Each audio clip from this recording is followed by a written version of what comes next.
స్వామిరారా, కార్తికేయ, సూర్య versus సూర్య చిత్రాలతో hat trick hit అందుకున్న నిఖిల్ హిట్ల పరంపరకు ఆ తర్వాత వచ్చిన శంకరాభరణం స్పీడ్ బ్రేక్ లా మారింది.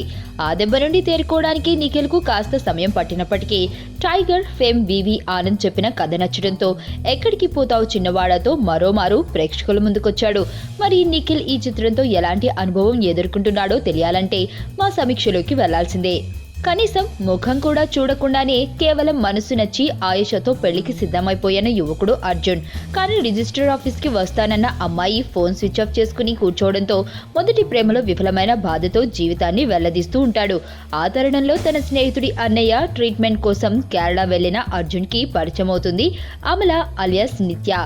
ప్రేమ తీరం చేరుకునేలోపు ఇద్దరి మధ్య అగాధం ఏర్పడుతుంది.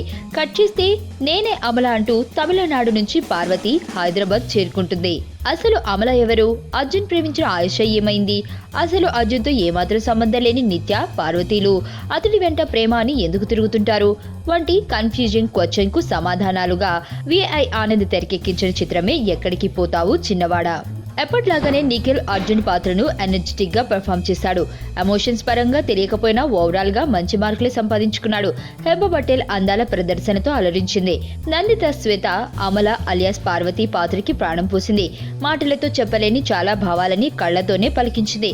పాత్ర చిన్నదే అయినా ఉన్నంతలో నటిగా తన సత్తాను చాటడంతో పాటు సినిమాకి ఆయువు పట్టిగా నిలిచింది అవికా గౌర్. తింగరోడ్గా వెన్నెల కిషోర్ ఫస్ట్ హాఫ్ లో కడుపుబ్బా నవ్వించగా సెకండ్ హాఫ్ లో సత్య, సుదర్శన్లు ఆ కామెడీని కంటిన్యూ చేసి ఆకట్టుకున్నారు. శేఖర్ చంద్ర సమకూర్చిన బాణీలు సరికొత్తగా ఉన్నాయి. వాటిని చిత్రీకరించిన విధానం బాగుంది. బ్యాక్గ్రౌండ్ స్కోర్ పరంగా కొత్తదనం ప్రయత్నించినప్పటికీ ఆశించిన స్థాయిలో లేదు. ఇంటర్వెల్ బ్యాంక్, ప్రీ క్లైమాక్స్ లో వచ్చే రెట్రో మ్యూజిక్ సినిమాపై అంచనాల్ని తారుమారు చేసింది. విఐ ఆనంద్ ప్రేమ ఆత్మల నేపథ్యంలో సాగే సినిమాలలో లాజిక్ ను మాత్రం మిస్ అయ్యాడు. చాలా లూప్ హోల్స్ ఉన్నాయి. కొన్ని ప్రశ్నలకు సమాధానాలు చెప్పకుండానే వదిలేశాడు.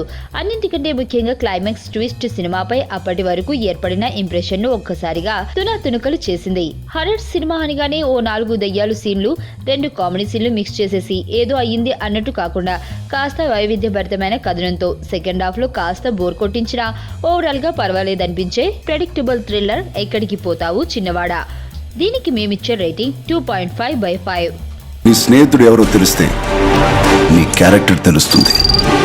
నీ శత్రువు ఎవరో తెలిస్తే నీ కెపాసిటీ తెలుస్తుంది.